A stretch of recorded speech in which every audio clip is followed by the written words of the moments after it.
Good morning, everybody. Welcome to the Management Labor Advisory Committee Subcommittee on Worker Continuation of Care. Today is Friday, December 16th, 2022. We are here today to continue the conversation from our November 10th meeting. We have been asked by the MLAC members to invite a number of provider groups to speak on a couple of questions as listed on the agenda, which include within the scope of the subcommittee, which includes the requirement of treating provider to include an end date when authorizing time loss, requiring a treating provider to include an end date when authorizing time loss in order for the compensable medical services to be paid by the insurer, and requesting the Workers' Compensation Division's Medical Advisory Committee to issue a best practices statement. So that is the main purpose of the meeting. But before we start that, Matt, Sarah will look at the minutes from the October 28th and November 10th meetings. I see no issues. I so move. Acceptance of both. Both look good on your end. Okay. Look good. Okay. So we want to vote. All in favor? Aye. Okay. Aye. So the next step is the invited testimony. So I know we do have representatives from the Oregon Medical Association and the Oregon Podiatric Medical Association. So Matt, so for Courtney and Tom, are your members here in the within the squares? And ready Yes. to go? Mm-hmm. Hi, Yeah, Courtney. hi, Kathy Tomczyk with Oregon Podiatric Medical All right, Association. so we'll start off with the Oregon Medical Association. Great. Hi, everybody. My name is Courtney Dresser. I'm the Vice President of Government Relations for the Oregon Medical Association. I am here to really talk at a very high level, and then I'll let Kathy Brown speak some more in the trenches conversation. So again, thank you for the opportunity, and just want to first iterate our kind of shared goals of this group. We've been listening in to your meetings, and we understand that we're all striving kind of for the same thing, to ensure that injured workers receive the care that they need and deserve in an appropriate manner, and most importantly that they get back to work in a healthy manner, and that they receive the benefits that they need and deserve and earned while they're recovering from an injury. We also really appreciate the conversation that this group has had about where the healthcare workforce is at this particular moment in time. We are all very well aware of a lot of the things that are happening in the healthcare industry. We know there's just not enough a workforce right now. There's a lot of people who are ill, who need attention from the clinicians at this point. There's a lot of inability to kind of get people moved in an appropriate places for appropriate care due to the workforce issues. And we're also in a financial situation that we have not seen before. And that's being felt not only in the large systems, which we hear a lot about, but in our smaller clinics too, where we have clinics that are working and struggling to keep doors open. And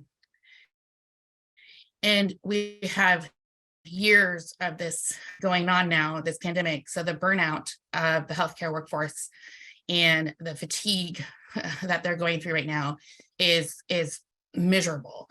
And we know that a lot of folks are leaving, not only leaving their jobs, but just leaving the whole healthcare industry altogether.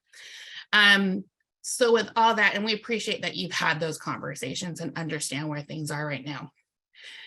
We know that this is I think the conversation and the solutions that are being proposed, I think seem very small, and especially like adding that there be a date and that the providers put that date, that they add a date to the end of the time loss. That, you know, we're fine to continue to have that dialogue. I just want to be measurable, where our job is to ensure that we're really looking at anything right now as, does this add more or less to the plate? that's in front of them right now. And so Oh, the sheets are on yours. we will continue to kind of review everything with that lens of, is this going to add more to an already really exhausted workforce or help that exhausted workforce? And so that's what we'll be measuring everything with. And so we look forward to seeing the legislative concept and to work through that with all of you and ensure that this community can do what is being asked of them by the legislative body. With that in mind, though, I'm going to have Kathy Brown, who is not a provider, but works for providers and an orthopedic clinic. And so they do quite a bit of workers' comp. And so she knows way more than I do. So I'm going to ask her to fill in some of my and get a little deeper on this subject. And I'm happy to answer any questions when she's done. Thank you. Good morning, and thank you so much for including me. I'm really grateful for the opportunity. Yes, I live in the trenches. I've lived in the orthopedic trenches for about 37 years, and we've worked with workman's comp at all different levels for a very long time. Obviously, orthopedics would be one of your primary specialties that would treat our injured workers, and certainly we want to support them as well. Over the years, I can honestly tell you that the difference between maybe working with the claims examiners and working with our patients is our providers are face to face with those individuals, and maybe claims examiners never truly have the opportunity to meet that claimant, so they may not really fully understand them like we might. We do understand absolutely that a patient needs to get back to work as soon as possible, get back to normalcy. It's to their best benefit. It's part of their care, and we respect that. We want the patients to get back to work as well, but we do not want them back to work so prematurely that they are in danger or in risk of re-injury. So we try really hard to work with the claims examiners to manage that very well. There are protocols in place for the particular injury that they might have sustained. But we can't give exact dates because patients are unique and individual, and their jobs are going to be unique and individual, and what they might be able to do and what they might not be able to do within returning to the workplace. So we try to work very closely with those claims examiners to, find that appropriate balance. And quite often the provider is literally just completing that physical capacities evaluation form. How much the patient can lift, how much they can stand, how much, can they do stairs, can they squat, how that works within their job functions. And then it's really up to the employer and the claims examiners to get them back to an appropriate level of safe return to work. So that's kind of how we work with the claims people. And forgive me, I don't really understand the full concept of what issues have arrived. As far as returning to work or seeing the patients within that 30-day window. We know that we need to see those patients that are off work every 30 days. And literally yesterday, opening the mail, got notice from Sedgwick that one of our patients hadn't kept their appointment within the 30-day window, and their benefits were being cut off. He was in physical therapy. But that's a prime example of where I'm not really sure how that 30-day window and patients not being seen has failed. So a little more history on that might be helpful for my understanding on that one, but certainly anyone that's used to working with workman's comp claims, we understand those regulations, those statutes and so forth. So we want to get our patients in. And I guess really my point this morning is really to just stress that we want to work in collaboration with the workman's comp division as well as the claims people. We know claims people have a tough job, and we're here to support them as much as we are to support the patients. There are difficult patients within the system, we get it, but not all patients are difficult. So I guess I'm kind of open to any questions or concerns that there might be. Anyway, and again, yes, I have been in the trenches for a long time with the workman's comp. I guess I would say that to put an actual date on a return to work would be tough. that would be pretty tough. It triggers different mindsets. And again, we just have to know that, excuse me, each patient is unique. Each situation is unique. And again, the communication of the claims examiners, we appreciate it. We respect it. So I, again, don't really understand, and forgive this term, but what the problem is. So maybe a little history would be really helpful for me because we want to work together. Yes, Kathy, thank you for your comments. This is Sarah Duffel. I'm one of the subcommittee chairs along with Matt Calvian. Can you help me understand? So you don't put dates on time loss authorizations? We can give protocols. So let's say it's a bicep retract. So a person has an arm injury. We can say 3 to 4 weeks, and then we monitor how that person's progression is. Is it a surgical patient? Is it a non-surgical patient? There's different care pathways for each injury. So it would be next to impossible to give an actual, this person will return to date December 31st. You just can't do that. Not a return to work date, but so you have open-ended time loss? I wouldn't call it open-ended. I would say that they're more projected. So again, we can give windows of time based on normal protocols of that particular condition. So when you work in, sorry, now I'm gonna have a tickle. You have to monitor a patient's condition and their recovery. So we might say patient can probably return to work within 3 to 4 weeks, 4 to 6 weeks based on diagnosis, condition, recovery. It's not open-ended. It's just that we can't give you January 15th, they'll be back to work. And I honestly, to be true with you, Sarah, I honestly would say that would make it harder on an employer, because if you expect them then to come back on that particular date and they have, excuse me, I'm so sorry, a setback, or they can't, something, you know, their recovery isn't at the point where they can return to work, that employer is now at a disadvantage because they're expecting them on that particular date. And as an employer, I can speak to that very clearly, because when I expect a person to come back, I take care of my staffing that way. So we do have those protocols, and we absolutely follow up those patients within those timeframes. So if we're saying, for instance, patient will return to work, I'm going to use that January 15th date, we're going to see that patient in like a 2-week period and follow up and assess how they are doing. So we don't just leave them hanging. We're very much proactively working with that patient in their recovery process. I hope that answered your question, because I see it from both the provider standpoint and I see it from the employer standpoint. I totally. I think just. And Sarah, I'll just add that a lot of the folks we talked to said that they, on the time loss form or within their chart notes, put some type of like 30-day or something like, so there's like a conversation of that there will be a follow-up, that they'll come back. I think we're confusing maybe time loss versus a return to work date. Mm-hmm. So I just want to make sure we're clear on our conversation.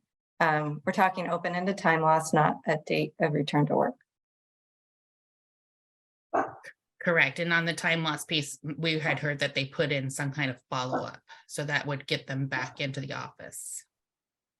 Okay, so you do not authorize open-ended time loss? No, because wouldn't their time loss be affected when they return to work? I guess maybe I see the difference, but maybe I don't recognize the difference. If they return to work, doesn't their time loss stop? I guess I'll ask, it's more, I think we're looking at, well, for your practice, and because you're orthopedics, and so you have really well-defined clinical pathways, right? It's a surgical practice. So maybe in another practice where it doesn't have as many clinical pathways, a physician may not put in their note when they expect to see the patient back, and that would be, I guess, deem that open-ended. But with your, in your situation, I'd be curious if you have somebody who undergoes an orthopedic surgery and then they need to undergo 8 weeks of physical therapy, would the surgeon feel compelled or believe that they have to see that patient within a certain amount of time? Or would they say, well, you know, you have to complete the 8 weeks of physical therapy, so I'll see you after that 8 weeks of physical therapy. And then knowing that because of the coordination of care is so challenging, there may be, you know, sometimes the therapy doesn't start right off the bat. So I guess that would be my question on in your practice, you know, is it you're going to see somebody at strict timelines?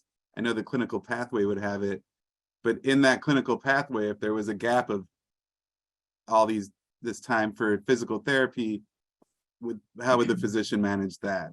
You know, that is such a great question, Matt, and it's a great analogy in how a patient's care might flow.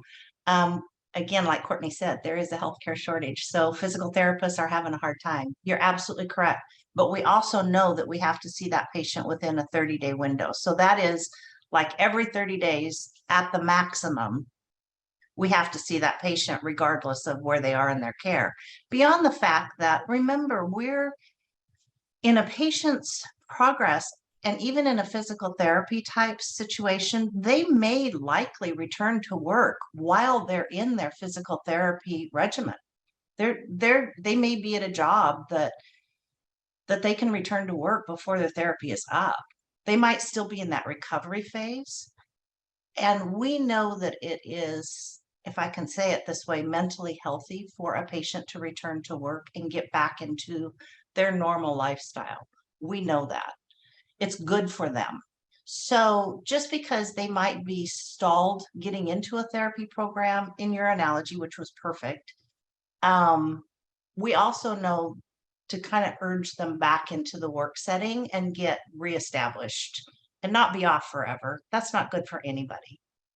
So a follow-up in that with that 30-day requirement, so to be clear, that's I think your practice and maybe who you contract with. Is that seeing the attending physician, or can they see a PA or an NP, a physician's assistant or a nurse practitioner as well? we do have physician extenders. We do have PAs. They all do the certification test when they start, so they are well aware of the workman's comp regulations, and it really depends on what that patient is doing. We also know that a PA can't sign their work releases. We know that the physicians need to manage that as they're attending. So it depends on the type of visit that they're coming in for. Our PAs, yeah, our PAs work really close. And I don't know if all practices are that way. I can't speak to that. I can just tell you how ours is in that regard. And in family medicine, it might be, very different. But I have to imagine that the basics are the same. Meaning, a patient's recovery is going to be unique in every scenario. Not that COVID would necessarily be a work comp injury, but I'm going to use it because it's so fresh and we've lived it. We've all kind of had that experience with it. We know that COVID, again, just an example, it affected everybody differently. Some people got really sick, some people did not. Some people have post-COVID issues. So that is a really good eye-opening example of how any disease or injury might play out. It's kind of that real life example. So, again, protocols are in place, but we don't, first of all, you don't know the extent of the injury and you don't know how a patient's body is going to recover. It really is up to that physician or surgeon to manage the care of in that regard, because we want the best for that patient. So I don't know if that really kind of was rambling, so forgive me, but. Kathy, I think we have Tammy to maybe ask a question. She is an MLAC, full MLAC member. Dr. Brown. I hope you can hear me okay. I'm in a truck. Traveling to Boise. I'm Tammy Bowers with May Trucking Company. Yes, I'm also on the MLAC committee. And I do want to ask, I mean, I love the fact that you said all of your patients, you know, they have to be seen within 30 days. And the problem that we're facing is those that are not seen. There's kind of like a loophole where there's an open-ended time loss authorization and no date for follow-up treatment, or the worker cancels the appointment. And so they're sent a B9 letter, you know, asking them to return. And perhaps they schedule an appointment, but then they cancel it again. I mean, the next thing you know, we're 60, 90 days out of open-ended time loss without an appointment date or an examination by their attending physician. So that's kind of like the loophole that we're like looking at, or that I'm, you know, personally here at May Trucking Company wanting to fill, you know, not the issue where the workers are being seen every 30 days. That would be awesome if that always happened, but it's these other ones. So that's kind of how I'm coming at it. Just to kind of answer, you were saying you didn't really know where we're coming from. I think that Elaine, Ms. could also explain it much better than I. Yeah, and I just thank you, Tammy, for providing that background and that issue.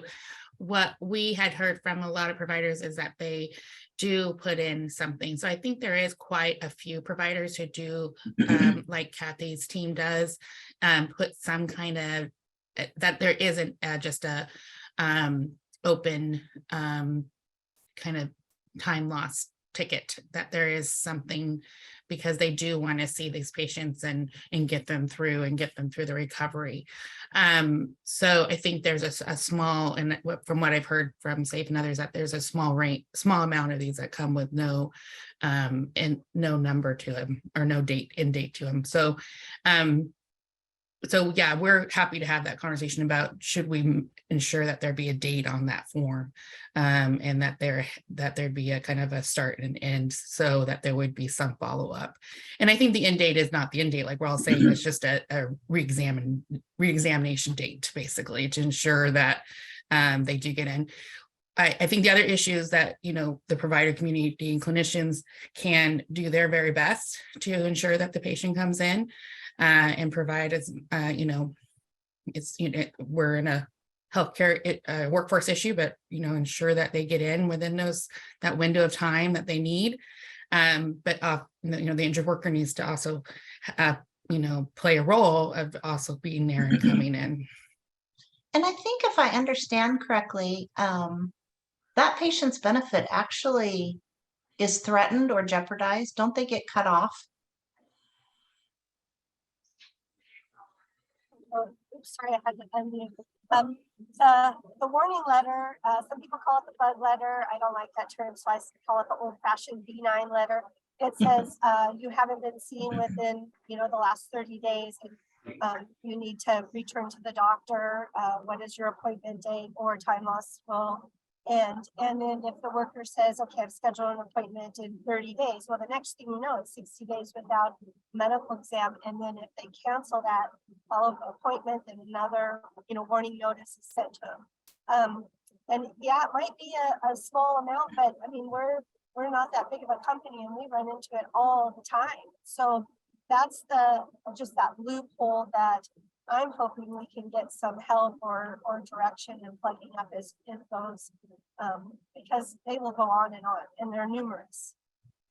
Well, I appreciate hearing that, Tammy. Thank you. So my next question would be, do you work with your claims people to encourage that worker to get in, or are you contacting them? I mean, I'm able to contact them as the employer representative because they work for us.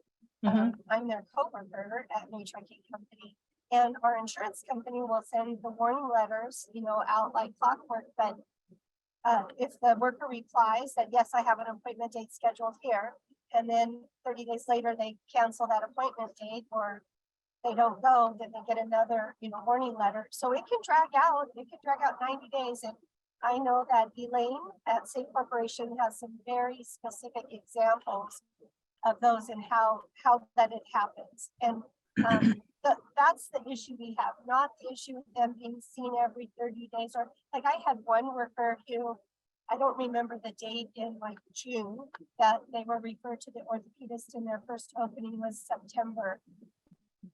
Great. I mean, we have a plan, we have dates. We have no problem with that. That was no issue at all. It's the other ones that. Tammy, you're cutting out, I think. Yeah, cutting out quite a bit, but so. Oh, in I'm those- sorry, Kathy, can I just clarify that you guys do put an end date and you do not have open-ended time loss? We do not put a specific date on there, but I wouldn't call it open-ended, no. What And I you do think I see- hear is, I'm sorry, go ahead, Sarah. Well, just the connection to care with being seen on a regular basis, that I heard that you say that that's important. We want patients to come back in. We're looking at the big picture for their recovery, so we want them to come back in. That's not a question. Right, I think with your clinical pathways, being an orthopedic office, you probably have pretty clear, looking at those pathways, right? You have clear on day 14, this is what you're going to expect on day 3. So I think I want to bring it back to our scope, because I think we've had what Tammy's brought up. We've had this, this conversation several times, and we're looking at like the continuity of care. And I don't know, I guess what Tammy described would be, you could the physician could put an end date and all day long on that, but what she's describing is a separate problem or a separate situation than what we were examining here. And I wanted to ask Courtney, because you'd brought up several things just around that burden. And so, and then also some of the financial constraints, especially probably hitting more of the independent practitioners. And so I'm curious if there were thoughts amongst your membership around the implications of having delayed payment, because that is the proposal, right, would be a delay in the compensatory services payments if they neglected to put a date in their note or in their chart note or somewhere in the medical record. So I'm just curious if your members had any feedback on that, if they looked into that. And then the other one for there was a provider, I saw maybe a provider popping up on the screen, and they looked like they were busy. So I was just going to say, if they want to chime in on their thoughts, we should probably squeeze them in case they're between cases or something like that. Thanks, Matt. I was about ready to ask that. I'm presuming that it's Dr. Cassie Tomczyk. Yeah, hi. Hi. Again, I'm president. I've been listening in on all of this, and I absolutely agree with the things that Kathy is saying. So I'm a pediatric physician, but I'm and the president of the Oregon Pediatric Medical Association. I also have a practice at Emmanuel Hospital in Portland, where we deal with a lot of trauma and work collaboratively with the orthopedic surgeons. But beyond even just the surgical pathways, I think that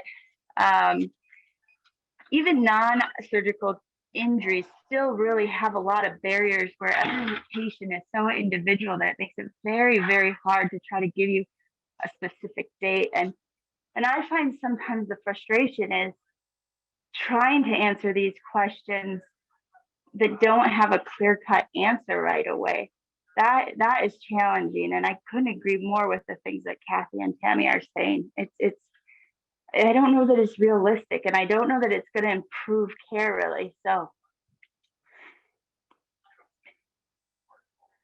And I'll just add, I think, we may need to do some get some more help from the workers' comp division on education about kind of that, like Sarah said, we're not talking about a date to return to work, but some kind of date for follow-up care and check-in from that patient. I think we can have that dialogue. Matt, you asked a very specific question about requiring that is one thing, then requiring it and you're not going to get paid if you don't do it is another conversation. And we would not support saying to providers, especially in this place right now, that if you don't do it, you're not going to get paid. And I just don't think that is an appropriate solution when, one, we've been told that this is not a lot of providers doing this. Two, we haven't provided the education or worked with the team at the division to do that. And you're basically throwing the hammer down before we've done any of the legwork beforehand. And so we would ask that we do that legwork, and we're happy to partner with whoever to do that work. But I just don't think right now is a good time to say to providers or go away. So, and we want to ensure that we have access. Yeah, absolutely. And I would add to that, Courtney, well stated, that even in Tammy's scenario, you would be penalizing the providers for the patients not showing up. I can't drive to the patient's house and pick them up. So you're penalizing someone that like I said, in Tammy's scenario, which I totally respect, because from the employer standpoint, I totally get it. I need my employers back too. There's a shortage, but you'd be penalizing the wrong person in that scenario. We want to see the patients. If you have a provider, like Courtney said, if you have a provider that isn't maybe following it as well as they should, then maybe a one-on-one type deal would be more appropriate conversation to start. Sorry. I'm trying to mute myself. I apologize. And that's real life. That is true. Real life. The unpredictable. Sorry, it won't mute all of a sudden. I don't know why. I apologize. And then also to follow off with that as well, I think that work comp already is a significant amount of additional work for providers. And I work at Legacy Health, and I know many of the orthopedic and pediatric physicians don't take work comp. I'm one of 2 physicians that I know of that are employed that don't take it because of already the extra burden that it carries. So in a time when things are already strained, I would be very hesitant to add additional barriers.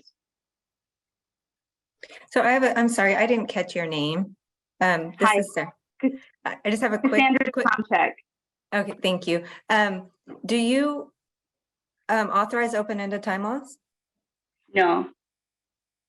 Okay, that's the. I might, even within the beginning, we'll give an estimated maybe several months, but Right. These are pretty traumatic injuries. No open-ended. And maybe what you can say is that you can't. That might be something to say that you can't do open-ended. Restrict that. That is on the table. It is. And you would support restricting open-ended time loss?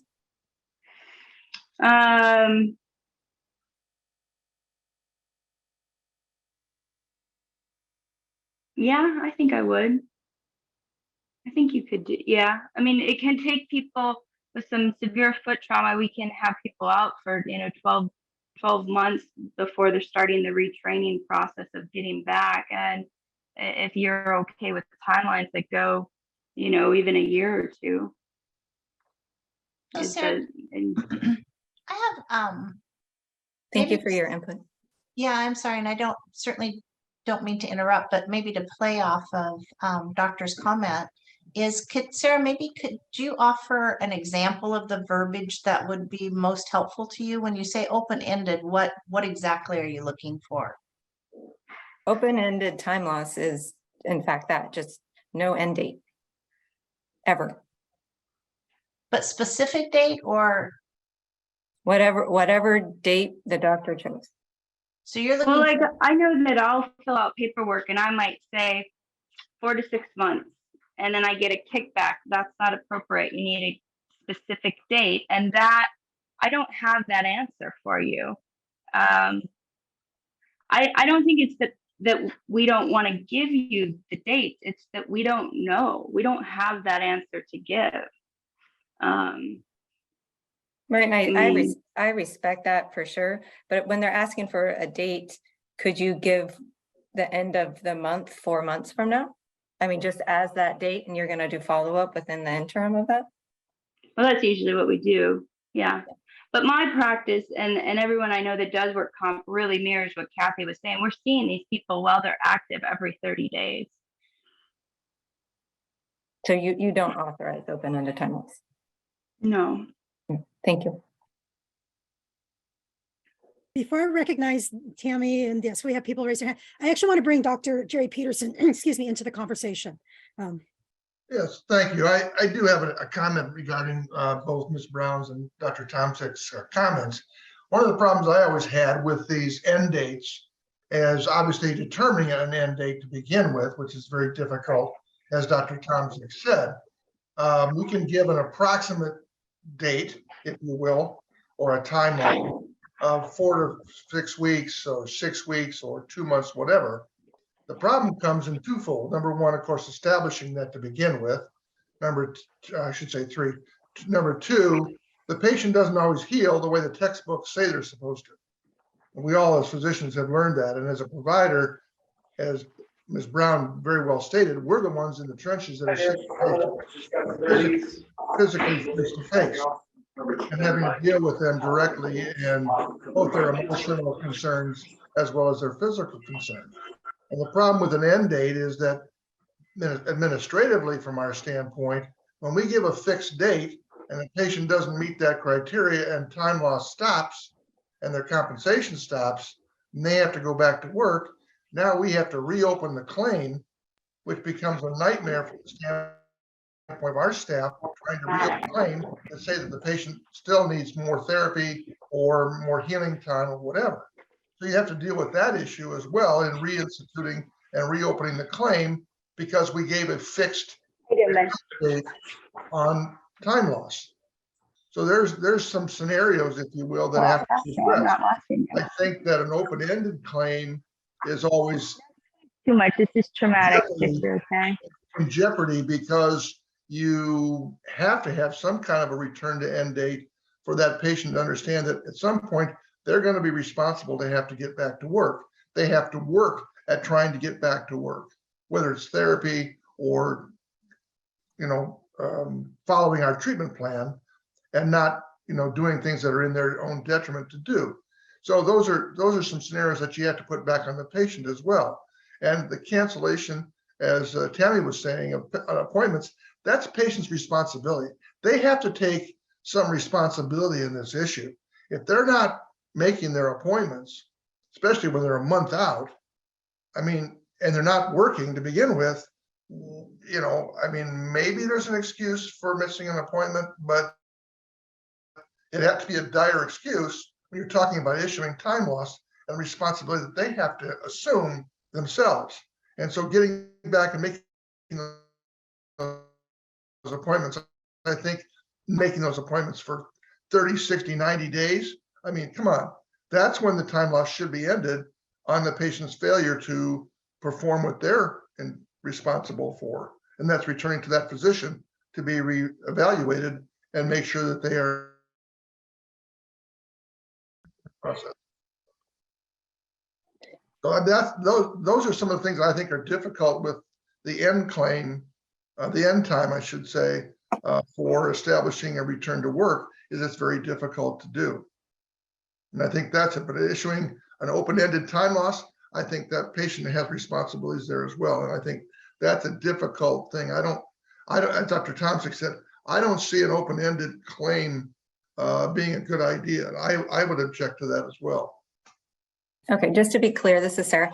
You don't authorize open-ended time loss, but just not to confuse the issue, you don't know the exact return to work date, which I think is, but you will continually, for continuation of care, see that patient within the interim on a projected schedule throughout their healing process. Absolutely.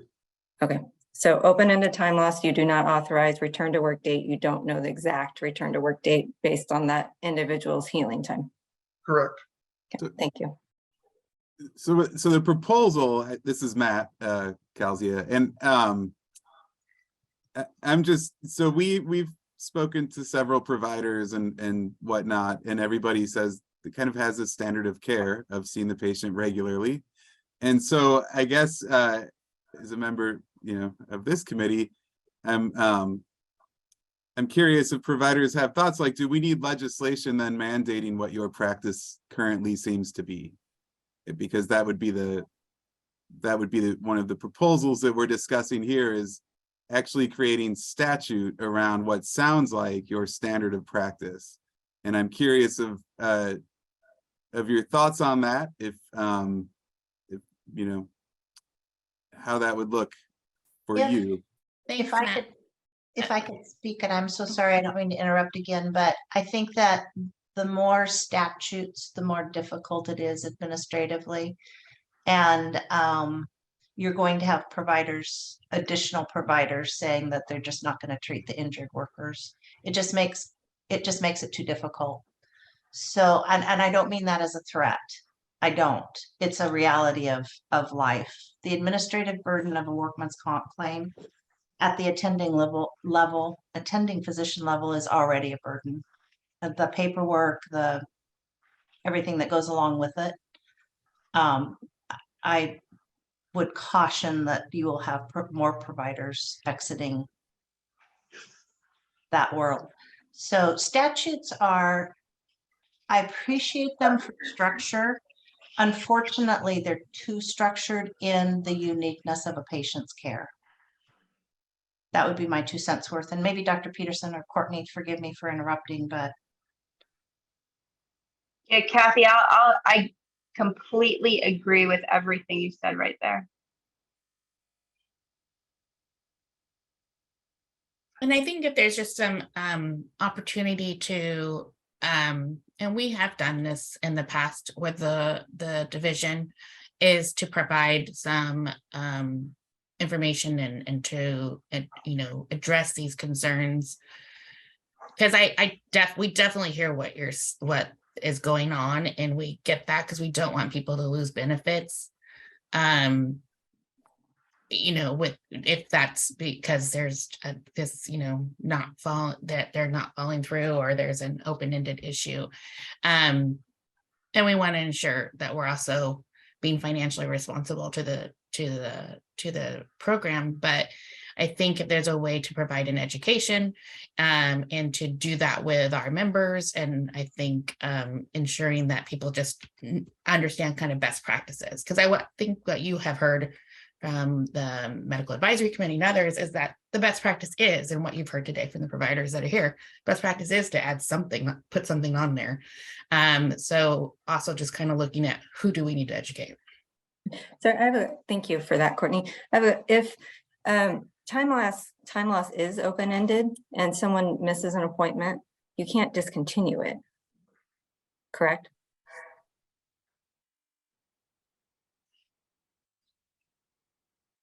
Because they haven't been seen?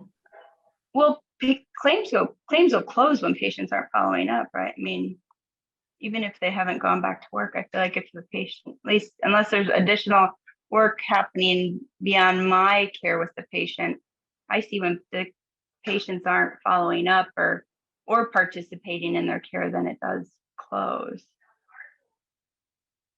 I guess I would reiterate that is that our responsibility to then cut their, I guess the claims person is the one that would reach out to us and kind of coordinate that. So some of this falls on the claims person who's managing the claim.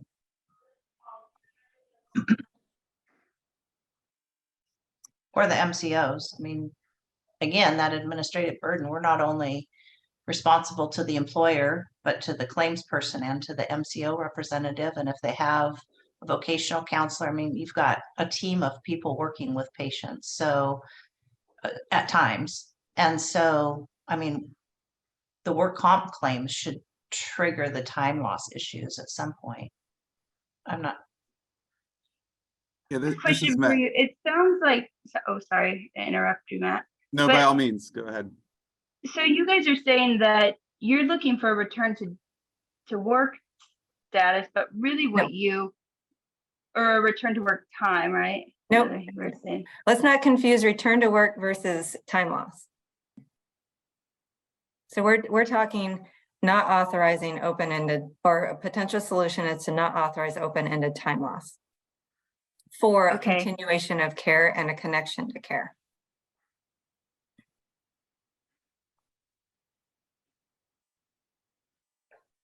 Okay. And I know you guys went over that earlier. I was listening to that part of the conversation, but that's still kind of confusing to me, at least. And so maybe rewording the main issue that you're looking at there, but also, are you seeing a ton of open-ended? I mean, everybody here is saying that's not in this, that's not in the practice that I see or that I see with my colleagues, but obviously that must be happening substantially for it to be the main issue here. Is that correct? It is, in fact, our problem statement that it has been addressed as a problem, and we are looking at a solution. And in the statement, it says specifically workers with open-ended time loss and those who are not seeking treatment remain connected with their provider to minimize gaps and delays in treatment when they're off work or return to modified work. I So think that is in fact our problem statement.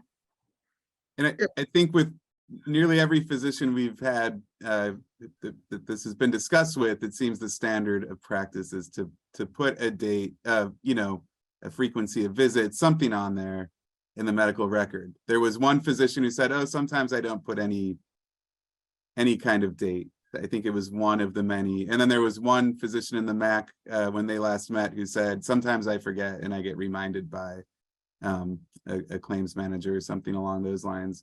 But I do have a question for the physicians. As far as patients' connection to care, is there evidence or anecdotally, do you believe that by documenting in your note or putting a specific date, that is a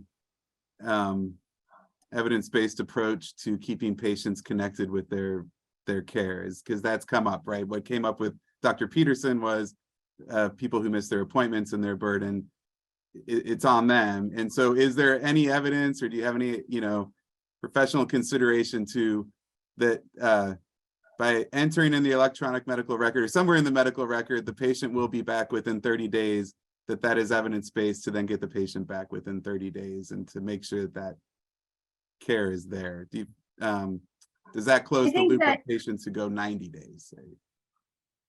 Well, I think that there's a time where you're not talking about it in the initial injury, but then as you start to talk about, okay, you're going to be going back to work, and they start to, I think, optimize what they're doing with the goal. You're talking about goals to meet. So I think having those timelines documented, it does help the patient kind of see where they should be by the next time they come and see you. I don't like to give dates necessarily, but more timelines within, weeks or months. Matt, can I ask a question regarding this whole time loss and return to work date confusion that Sarah was discussing? Maybe I'm missing the boat here somewhere too. I was like, for example, say you have a patient who you're going to take and put them on a modified or light duty plan. Does their time benefits, if you will, continue in a modified way as well, since they're not performing full duty? And how does that work as far as return to work, normal duty or full duty versus modified duty, et cetera? I think that's a question I'd like answered from a provider standpoint. I think Elaine, that affects the work return to work date, if you will, and the hard line that we're seeming to look for, which I don't think is realistic to have a hard timeline, because not everybody heals the same way. agreed. Do you think we could ask Elaine? Matt, are you okay with that, to address that? I think she might be our. Yeah, but first I would want to follow up with Dr. Peterson, because you actually prompted a question that I would have, and so I can't answer your question, but it does make me wonder, when you do have somebody on modified duty, and you in your clinical opinion, would you say I have to see them every 30 days? Or if you looked at the injury and the status and their progression so far, you might say, you know, I'm going to see you in the next like 4 to 6 months. Like, how would, I guess I'm wondering how you would manage that. Somebody who's not quite medically stationary, but their progression is, you know, you've witnessed a fairly slow progression in their recovery. Yeah, I can tell you how I would, and I think Dr. Thompson probably wants to jump in here too when I get done. What I always did is definitely have the patient come in at a certain time frame to see how they're doing on their light duty, number one, or their modified work plan, and number two, to some extent, protect the patient from returning to more full duty, because what happens, at least in my experience, has happened not frequently, but often enough, is the patient goes back to a modified duty plan and the employer basically says, oh, you can kind of do this little extra thing here or a little extra thing there. And of course, then the patient feels obligated because they're worried about losing their job. If they don't, they comply with the employer's request and maybe do more than they should be doing given the modified plan that was recommended by me as their physician. And so puts them at risk. And so putting them on a light duty or modified work plan was always a little bit bothersome or worrisome to me because of the compliance issues that sometimes occur. So that's why I asked the question about regarding the whole work loss, time loss issue versus the end date and return to work date, et cetera. It makes it very burdensome, as Ms. Brown was talking about, of this fixed end date and trying to get that established. And then once it reaches that date and the patient's not ready to go back to work, or maybe can go back in a modified way, does that cut the benefits off? Do you have to reopen the claim to reestablish that? And the administrative burden that Ms. Brown was talking about is definitely there. And Ms. Drescher was referring to as well. It's definitely a significant administrative burden for our staff and for us as physicians. You know, Matt, to answer your question, if I have someone on, I am seeing people every 30 days until they're medically stationary. And it can be a big problem because access to care right now is limited. And so I have found during the last couple of years, especially where people are delayed in getting to physical therapy or getting braces made to get them back to work, these work comp patients are just coming in every 30 days. And they're not making progress. And it is frustrating as a provider when then I can't find room to get other patients in. So to answer your question, I see them every 30 days till they're medically stationary. I thought that was what was required. Thank you. Is that required? Do I not have to see them every 30 days? It is not required. It Oh, is not. boy. It is That I read that apparently, we're talking about. it's I mean, clearly other people are. But I seems honestly to be thought the it was standard. I thought it was required, and that's the way we've always practiced with it. I So mean, we appreciate the standard of care, and that is what, you know, MAC has stated as its standard of care. And you know, you're good providers, that's why you're here, but not everyone, not saying they're not good providers, but not everyone is following the assumed standard of care.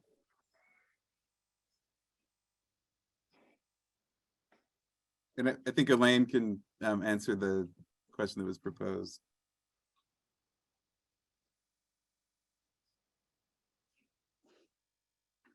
Oh, let me see if sorry, apologies. Looks like my camera's blurry. Let me try unplugging it.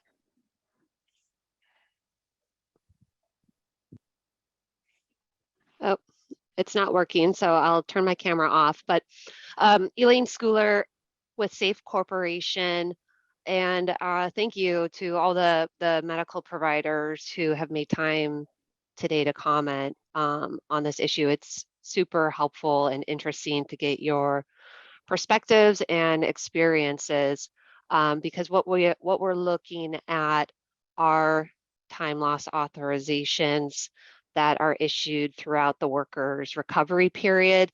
We're not talking about physicians being asked to provide a final time at which a worker would be able to go back to work. And that seems to be part of the discussion, but that's not what we're looking at is going to a doctor and saying, when can this worker go back to work? What we're looking at are situations where doctors are engaging with the worker at the outset and throughout the course of the worker's recovery and care, and addressing work restrictions along those points in time when the doctor's seeing the worker. As I think all of you have commented, it's your practice or the clinic's practice to regularly address those work restrictions at each follow-up visit, whether it's a worker who's completely off work or a worker who has been released to modified work and they may or may not have actually returned to a modified position with the employer. In the instances where the worker is completely off work or they're released to modified work and the employer cannot accommodate those restrictions, then the insurer is paying time loss benefits for the period of time that the time loss is authorized or modified work is not available. So to Dr. Peterson's question, if a worker is released to modified work, none is available, time loss would continue to be paid.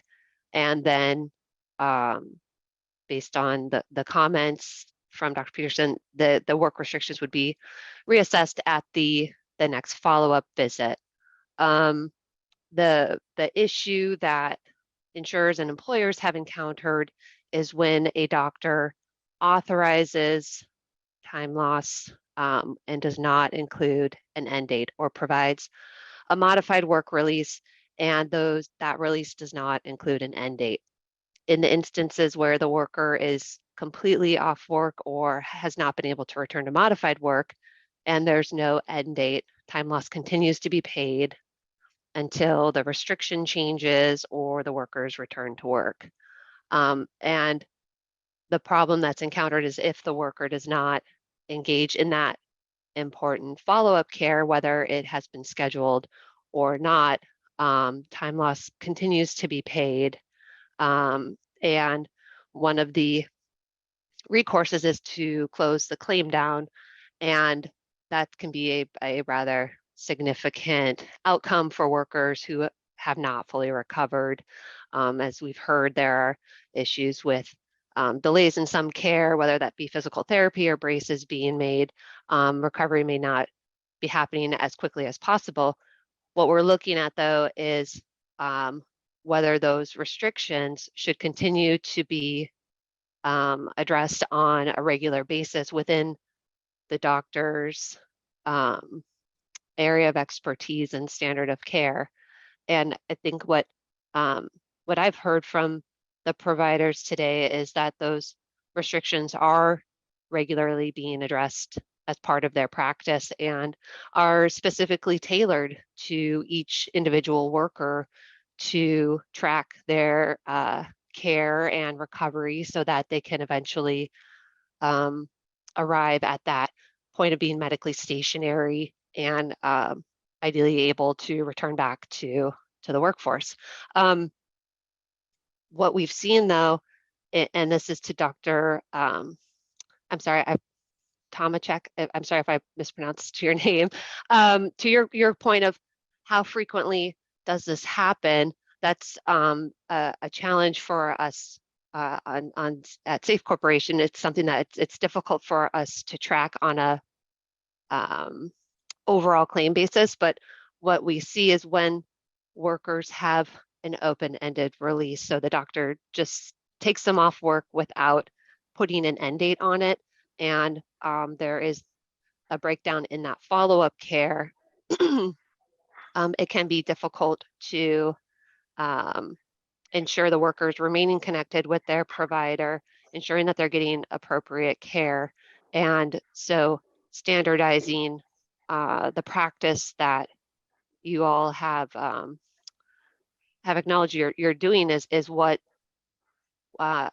these two solutions are getting at. You know, should what is a standard of care, a best practice, be applied uniformly so that all providers, whether they routinely operate in the workers' compensation arena or wade into it from time to time, are applying what is a practice that most of the providers are already doing. So it's standardizing something that what you've said is being done. I hope that answers your questions, or if you have additional follow-up questions, I'm happy to respond. I guess I just would ask, why are they leaving it open-ended? Is it because the injuries are severe enough that they really have no clue, and they don't feel like they can, even to say a year might be too much, or why are they leaving it open? Or is it just a time thing, they forgot? Because I feel like most people, I mean, we want to give the answer. If I'm not putting it in there, I either forgot to or I don't know it. Yeah, I know for one of the providers who's also on the management advisory committee, he acknowledged that it's part of his regular practice to put an end date on the releases. And there are times when he forgets to do that. He gets a phone call and he will add the end date. It's a low administrative burden for him to do that. For the other providers who don't put end dates on there, I couldn't speak to their reasoning or rationale other than that they're not required to put an end date on it. So the insurer or employer doesn't have the ability to go back to the provider and say, you need to do this, you need to put this end date on here. This is what most providers who are treating injured workers are doing as part of their standard practice. And we So did have Elaine, I'm sorry, Elaine, in the story you talked about the medical advisory committee, they said that the claims adjuster called and said, is there an end date? And they said, oh yeah, I forgot here. When the claim adjusters call the other physicians who don't put one on, what do they say? So the in that example, that doctor is part of a managed care organization. So the call is actually coming from the MCO, not from the claims adjuster. And that's part of their relationship with the managed care organization. Thank you. You're welcome. We did have a physiatrist and an orthopedic surgeon come to one of our subcommittee meetings, and there was acknowledgement like the physiatrist may have some kind of longer term, more complicated patients that they go through, and so may have longer no date set or a longer date based on their practice. Matt, I have a question regarding the whole end date issue. What about requiring, rather than an end date or suggesting the end date routine, what about just requiring an approximate end date? That way you get something from a standpoint of workers' comp and saying, okay, we're gonna say this patient will be able to return to work in 6 months or 4 to 6 weeks or whatever as an approximate timeline, rather than giving the open-ended scenario where they can just leave it wide open and never have an end date. But at the same time, not make such a hard and fixed requirement for an end date where you get into the administrative hassles and problems with that end date being a fixed time frame, which doesn't always obviously equate with proper healing on the part of the patient. And that way you get both worlds taken care of in some way. So requiring an approximate end date or approximate return to work date or whatever. That way you don't have the open-ended claim issue. I'll be candid, and I, from my standpoint on this committee, and after several meetings and a lot of testimony, my concern is legislating practice. And I think that's where I have pause on the suggestion that we draft statutory requirements around this, because practices change. And there may be, I don't know, maybe there is a physician out there who has incredible engagement with their patients and never ever puts, I'll see you in 30 days, but they have phenomenal outcomes. And we've seen in medicine where there have been things done that became a standard of practice that may have not had the best outcomes, right? Like we used to fluid resuscitate patients to kidney injury, and then that changed based on evidence. And so I haven't seen compelling evidence that we need to manage practice in this way by doing it statutorily. So that's my candid response to the question about even extending it. I have concerns around that.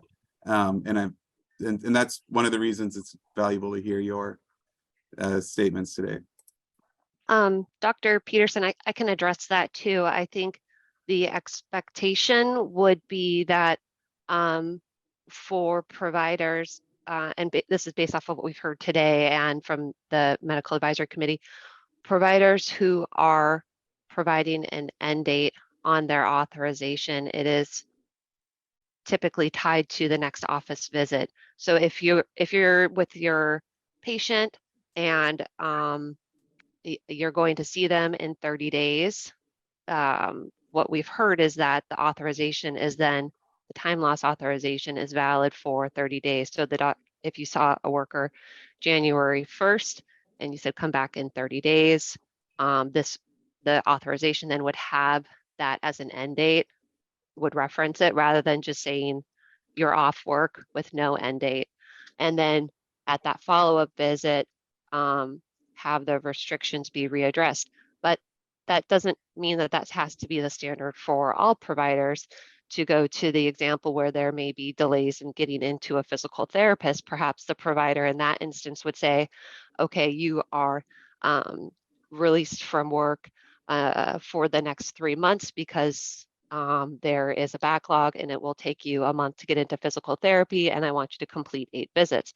That would also be an appropriate restriction that would provide an end date, but allow the doctor ultimately the most flexibility to say how long a worker should be taken either completely off work or released to modified work, and having not returned to that before the doctor feels that those work releases need to be readdressed, so that it's tracking, like you were saying, with the worker's recovery until the point when they're medically stationary. So what are the time periods that the doctor would reassess those work restrictions is what we're talking about, and standardizing that for all doctors so that it's being done uniformly within the doctor's own expertise and skill and training to determine what is the appropriate time period, and then putting that end date as part of their care. I hope that answers your question. Yes, it does. Thank you. Okay, you're welcome.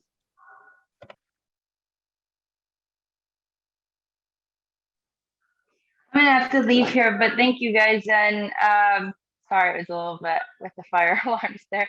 I think that to create a statute about this is not going to solve the problem, and I think it might be short-sighted that it will maybe create more problems long term for you all, and getting these people to good providers that are trying to do their best, especially in a time when there is so much burden on our shoulders, more today than even 2 years ago. So I think there are other solutions to this problem without creating statutory or a statute around it. So I have to leave, but thank you for your time. Thank you.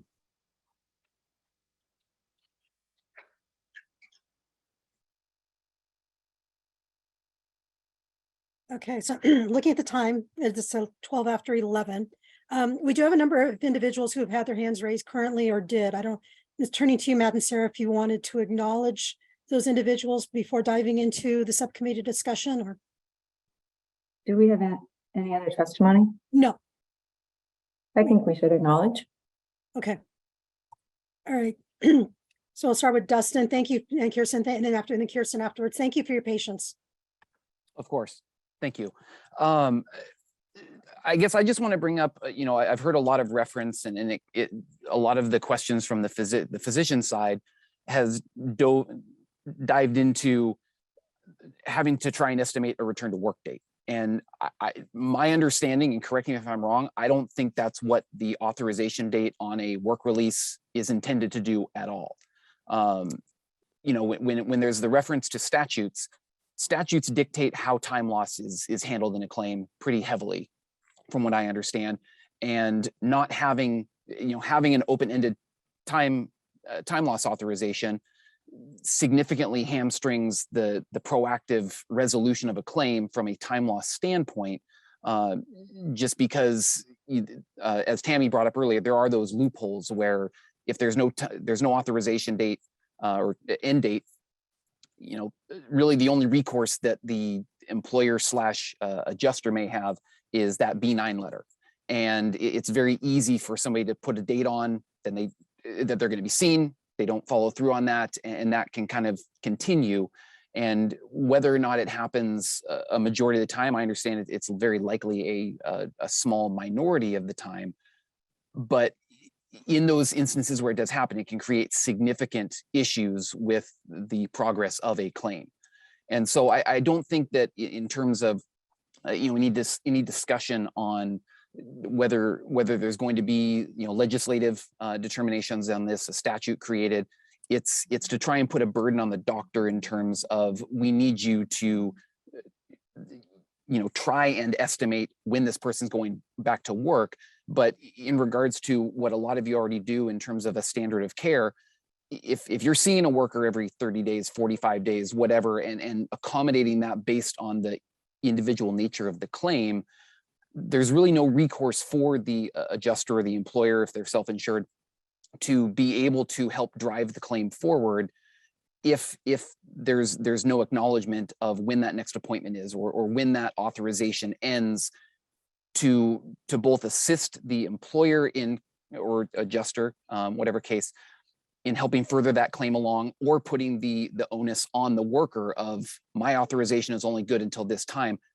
I need to schedule an appointment to make sure that continues, because time loss is driven from a statute standpoint. And obviously we don't want to put any worker in. I'm going to interrupt us. I think we've kind of, we've discussed this through several meetings. It feels fairly circular, this conversation.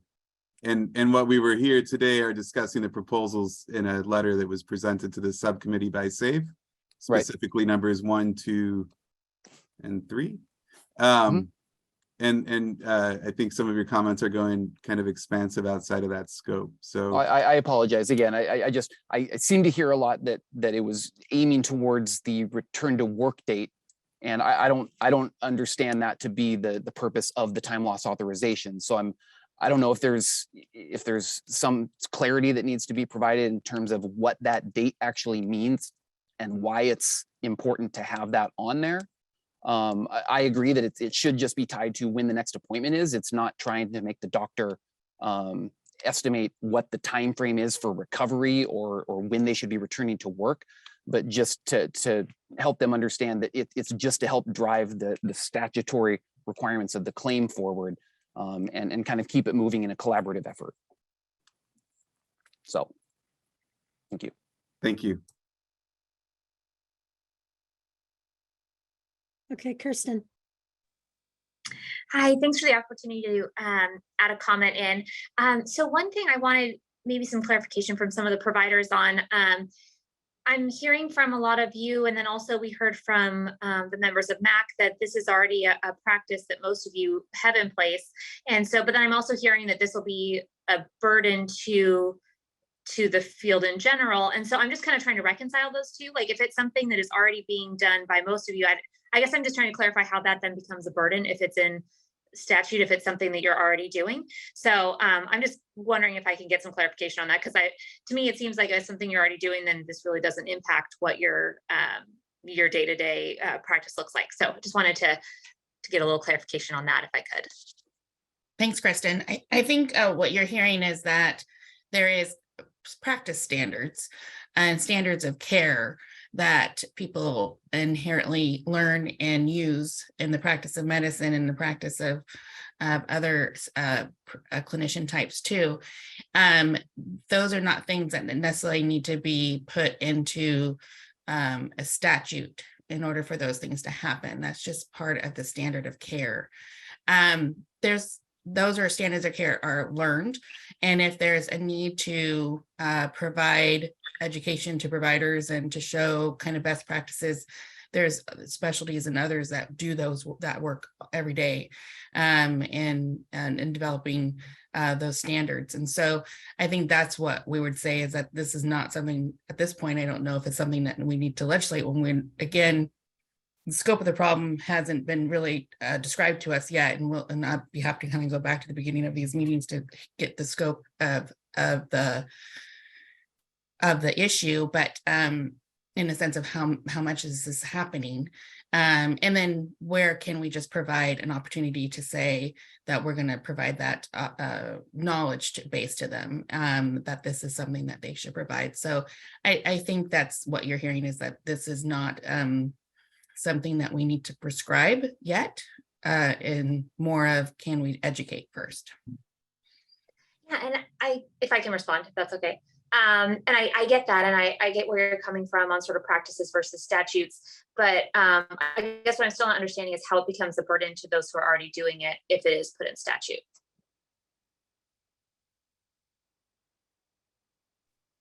Well, it becomes a burden if the threat is that you're not going to get paid and reimbursed. Right, but under option one, that's not really, there's not a threat to the doctor of not getting paid. It's just that becomes part of what's expected.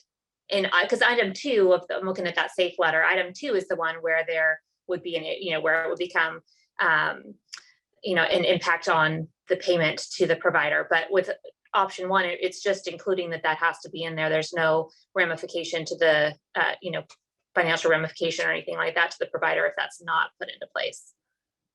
Yeah, and I think in our previous meetings, I think that's what we said, we would have that conversation about what that could look like.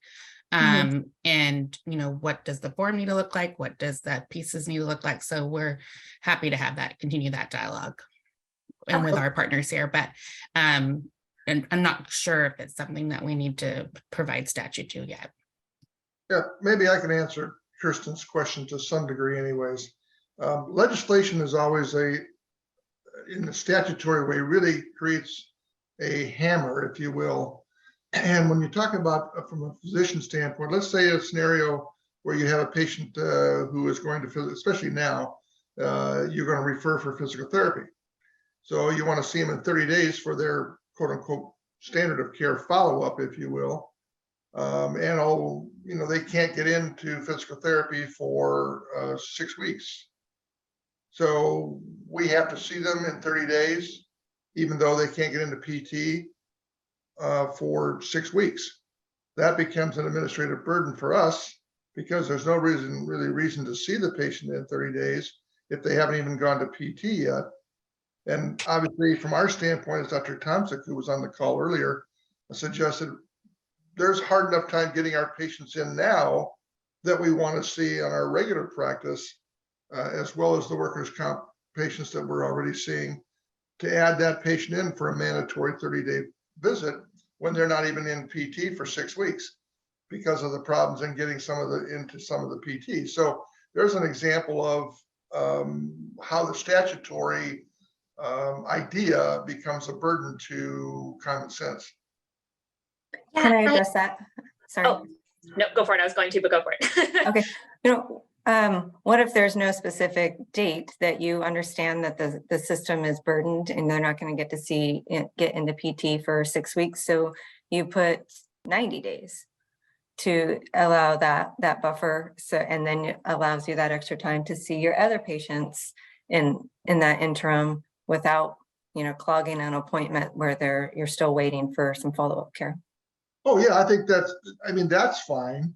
I was just trying to answer Kirsten's questions on how that becomes a burden if you do a statutory change. But if you make that statutory change 30 days. Yeah. What if you made the statutory change just an end date? Say that again. What if the statutory change just said there needs to be an end date at your discretion? Well, then we're circling back to the same question. I don't mean to say it to Matt, but we're getting that same circle that apparently you guys have dealt with on one of the other issues. You're circling back to the same problem. Giving an end date becomes a very difficult thing as a physician to give a fixed end date. The human body doesn't always heal the way the textbooks say it's supposed to. And so giving a fixed end date gives a very difficult scenario for us as a doctor who has to deal with that patient face to face, as opposed to a computer screen or paperwork, whatever. We have to deal with that patient every time we see them, and trying to make sure that we're ensuring safe care for them when we do allow them, quote, to return to work or a modified work plan. And so a fixed date becomes very difficult. That's why I was talking about the approximate return to work date. I mean, we can give approximate dates, but a hard fixed end date gets to be an administrative problem for us when that worker's time loss benefits get cut off and we have to reestablish the claim again or open the claim again because they didn't make that time loss date. Return to work date. And I think we're also making a mistake, and we're talking about this in a vacuum. Like the only thing that a physician is obligated to chart is that date. If you look at like a physician's note and you consider all of the standards, all of the things that must go into the physician assessment and the note, that is where I have grave concerns about legislating a practice like that, because they may have, in one note, they may have to consider all of the CMS requirements for reimbursement, which are dense and extensive. But then with another patient population, they may have to consider the contracting insurance agent that they're working with in a workman's comp claim or something along those lines. And then in another situation, they may have another consideration for what goes in the charts. And so every time you add something, it is a burden, and it may seem inconsequential, especially when we talk about it in a vacuum. But I think it's not just the idea that the physician finishes their appointment and they're only fixated on a date or even a time frame in that respect. There's a lot that goes into that note. So I think it is something to consider, that we're not just talking about, we're talking about a small piece in a humongous picture on their burden and on their responsibility with their practice. And I would be curious to hear from Keith. Could I say one thing back in response? I just wanted to respond to one thing that Dr. Peterson had said, if that's okay. Go ahead. Thanks. I just want to say, because you're mentioning the 30 days, and I think that Sarah mostly addressed this, but one of the things that we had talked about back in the beginning of this conversation was having a certain time frame, but then we heard a lot of concerns exactly like the one you raised, and that's why we've kind of come to the, like Sarah was saying, like just a date. So if it needs to be 9 months out because of, you know that it's going to be hard for them to get into PT or something like that. So that is something that we've definitely taken in consideration in the overall discussions we've had, is the access to care issues, knowing that people can't get in as quickly as they might want to, knowing that you all are slammed with the people that you're seeing. And so trying to be understanding of that. So that's sort of where the conversations evolved, because we had been talking about a set date and realized that practically that just doesn't make sense with the realities you all are dealing with. So I just wanted to add that little piece in of history. So sorry. Thank you, Keith, for giving me a second. Hi, Keith Semple with the Oregon Trial Lawyers Association. We don't often have practicing providers come to our meetings, and I appreciate folks taking the time to engage on this issue and give your input. I just wanted to let everyone know, or the folks that haven't been involved in all of these meetings, that we've been involved in all of these meetings to represent the interest of injured workers. And basically our kind of position in all these meetings is that this is seems to be issue with a very small number of providers. Every single provider we've talked to does some sort of end date on their restrictions, or would do so if they were asked to. Our position has been that this should be outreach by the insurer to the doctor if something is inadequate about the work restrictions. And if they see something dragging on with no end date on the restrictions and a patient that doesn't seem engaged at all in their care, our thought is that that the physician could put an end date on the restrictions, and could do that in response to direct outreach by the managed care organization or the insurer. And I've heard some providers acknowledge that that's what they normally see. If they forget to put a date on something, or the insurer wants more information, somebody contacts them, and there's a whole team of people kind of working on that type of thing. So I just want to be clear that our position has been not to have the first contact with the doctors and counseling to the doctors kicking a bill back because they didn't do something right. We would like the first outreach to be either a phone call or maybe a politely worded letter asking for the information that seems to be lacking and that seems to be causing a problem. And if there's specific doctors, a specific group of providers, that can be identified, maybe the tailored approach needs to be directed at folks who are kind of outliers in terms of the standard of care.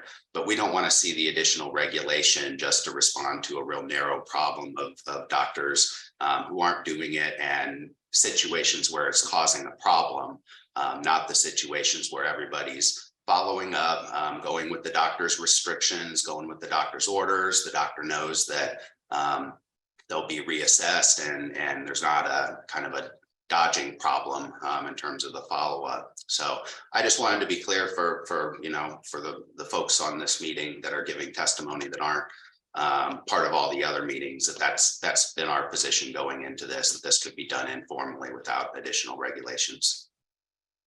Thanks. Thank you. Okay, excuse me. So I think we'll just shift into subcommittee discussion on recommendations. Thank you. Yeah, I think I'd like to acknowledge all the testimony today, and we appreciate everyone's time. It is a commodity we are all short of, so that it speaks volumes to those willing to come and take their time today. We appreciate that. Matt, you want to start with number 3, like the requesting the medical advisory committee issue a best practice statement? Yeah, I think that's a good one to start on. I would advocate that we ask them to assess the necessity of that, and then draft if in their assessment they believe that a best practices statement needs to go out. I don't want to dictate to them that they should draft one, but that they should look in, assess the need for one, which it sounds like from Ms. Dresser today that the Oregon Medical Association would advocate for something like that as well. Can we have a follow-up with Courtney for that? Are you still here? Thank you. Courtney, do you feel that would come through MAC, or do you think it could be a collaborative statement with OMA as well? I think the medical advisory committee is a good first start because they have more than just the medical physician providers there, I think, because you would need to, I think you had podiatrists here today, and there's also a lot, we can also help with the kind of gearing up with some of the specialties, but I think that's a good first start, but we would happy to engage in that too. Okay, thank you. And then the process of that would be, maybe Sally, are you here? Could you help us with that? Hi, Sarah. Yes, thank you for asking. Yes, we can make sure that gets on the agenda for our next medical advisory committee meeting. They will be meeting in January. So our staff who support the committee are on this meeting call today with us. So they're hearing this conversation as well.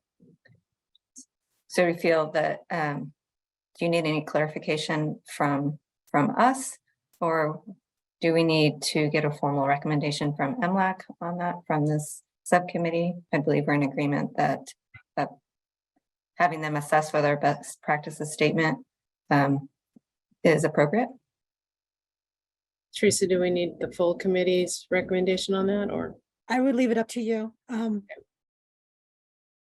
think we're fine having the conversation with our MAC members based on if you and Matt are in agreement on this recommendation.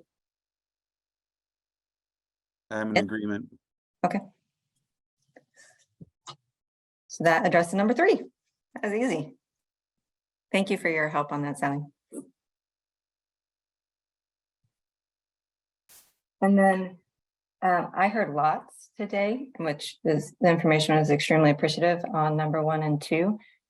But some of it, I think, still comes down to not understanding the scope of the issue.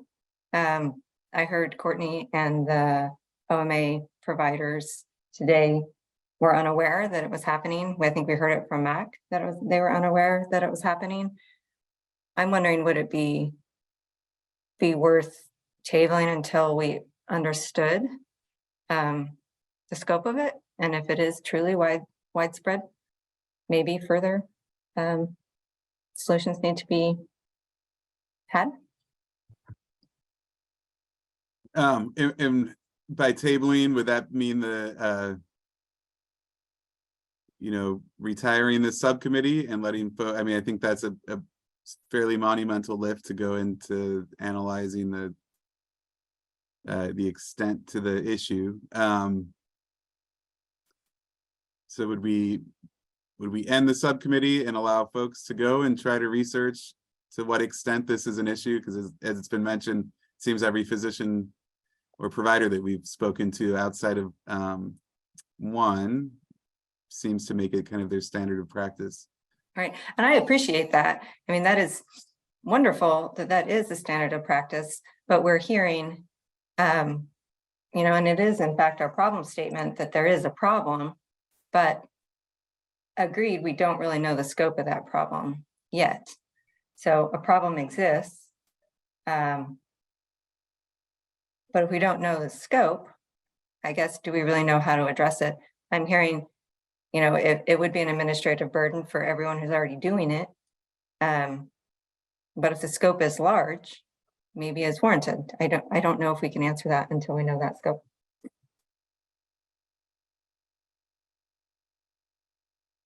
Yeah, I guess. I hear you. You're just asking administrative, where do we do? Do we retire the subcommittee and ask them, if once that is established, coming back to MLAC with it? I don't know that answer.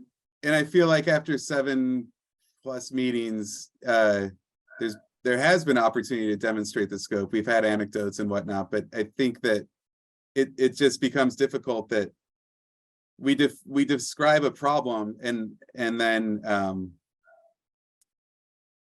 our charge is the continuation of care and looking at open-ended time loss.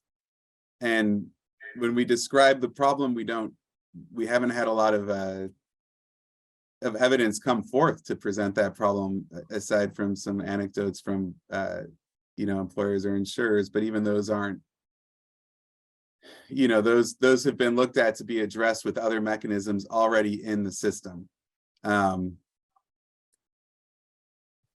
I don't know what else to table. I could, I'm not sure how we would proceed with that. I don't necessarily. I don't either, Matt. I've heard a lot today about the scope, that everyone is surprised that it's a problem statement. But if the scope is large, I think that's different, right? Or if the scope is small and minute, maybe that's different too. Yeah, and I think so. I would advocate for the subcommittee. The subcommittee wrap up its work, and then there can be an investigatory process or something to quantify the problem, and we can reconvene. I feel like we did what we did with the original problem statement, which was adjusted, and we've done due diligence to look into it. I am not comfortable with recommending either one or two, especially based on the testimony today and my own, belief that if we have not quantified the problem, we have not really found folks where it exists in the practice end of things. And so I just don't see creating legislation. Doesn't feel I could recommend that. So well, can we ask Teresa, could we pause subcommittee? And I don't know how that works. Yeah, I think that is an option. You can also just wrap up the subcommittee altogether and just have the subject to be suspended and have stakeholders provide data to the full committee and then make next steps there. So if the subcommittee does need to be reopened, it can be addressed at that point in time. Well, what if we just reconvene the subcommittee on agreement with the co-chairs if there's new data? That could be an option. Yeah. Yep, I can go with that. Yep, that's an option. Okay, so then when we go to MLAC next week, we're going to present our findings, which is number 3, the MAC best practices standard of care statement. We're hoping that they're going to take up the charge if they see fit, hoping they do. It seems like everyone is in agreement that maybe a standard of care best practices statement would be helpful. And then we will reopen the subcommittee on agreement of both chairs if there's new data. Sarah, can I interrupt? I know this, you're in a subcommittee meeting, but can I have a question for the subcommittee? Sure. We like your participation. I'm not still really clear on the whole section number 3, the best practices. Obviously, I mean, I'm a doc, not an administrator. What is the best practices statement of, what is that concerning? Can you explain that a little bit to me? I don't really understand that section 3 at all. Yep. So the purpose of our subcommittee is to deal with continuation of care and best practices of that continuation of care in the workers' comp realm, of how often or when injured workers should be seen. So we're hoping for MAC to come up with some sort of guidance as to what they see as a best practices statement for providers. Okay, I guess that's my question. When you say best practices, that's a very, very broad term. You mean as to how many days they should be seen, how long work loss should be determined? I mean, when you say best practices regarding what? I think what we've heard and you heard today is there's even an assumption that it's in statute that you have to see a patient every 30 days. And so that's been consistent from nearly every physician or provider that we've spoken to. But from some testimony, there's been the concern has been raised that isn't a consistent practice. And so it's how do you socialize that is a best practice to have a set revisit schedule sort of thing rather than not. So the best practice idea is to have a statement indicating what should be some form of follow-up or best practice for follow-up.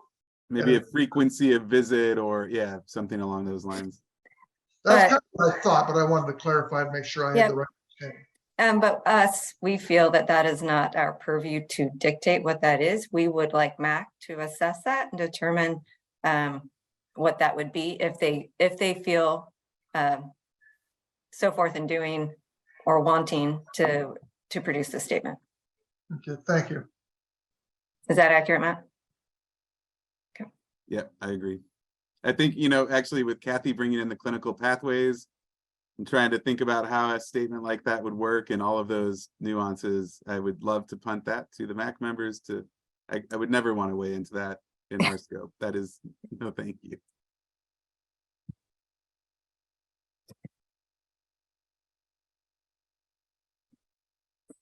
So I'm clear. Our follow-up then is Sally and team will bring that to the next MAC meeting, which I believe is in January at some point, sometime. And then we will go to the next MLAC meeting with our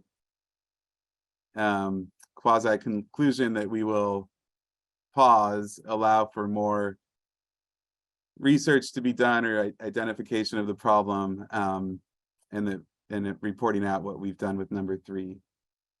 Mm-hmm.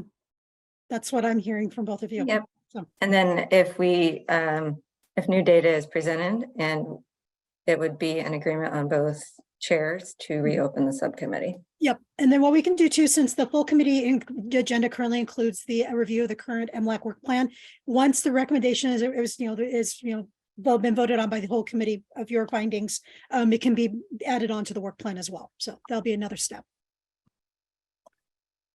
Thank you. Anything else, Matt? Dustin, I see your hands raised. Is it pertinent to our subcommittee discussion at this point? Yes, I just had a real quick question on kind of the decision to table the subcommittee on numbers 1 and 2. And again, I forgot to introduce myself, Dustin with Washington County. I'm just curious, is it within the purview of the subcommittee to determine what kind of data you're getting? Or are you leaving it completely open-ended to stakeholders, or is there a certain type of data? Are you wanting anecdotal? Do you want numbers of claims where this has happened, numbers of doctors that they've dealt with this on? Is there any sort of guidance on, obviously we're self-insured, so I mean, we we deal with a specific TPA that we could work with, but I'm just curious as to what type of data or research you're wanting to meet the standards of reconvening. I think we're looking for something quantifiable and scope driven. And we've heard that a lot of people didn't know that it was happening. I think there's a lot of questions on how often it's happening. Is it a large problem? I think, I don't want to speak for Matt, but I would say that it's not our job to determine how the data is presented. It's our job to analyze the data that is presented. And, if it's a large enough scope, it would warrant re-looking at. Yeah, I agree. I think it's it's looking specifically at what the charge here around. I think it would probably be looking at when open-ended time loss results in a lack of continuation of care. Would be one specific I could think of, but from what we've been told through several meetings is that data, at least from SAFE, is there's no easy way to kind of compile and present it. So maybe that is some work that could be done. Okay. So Thank you. I would hope the data would be specific to our problem statement and it would be quantifiable for us to reassess it. Okay, thank you.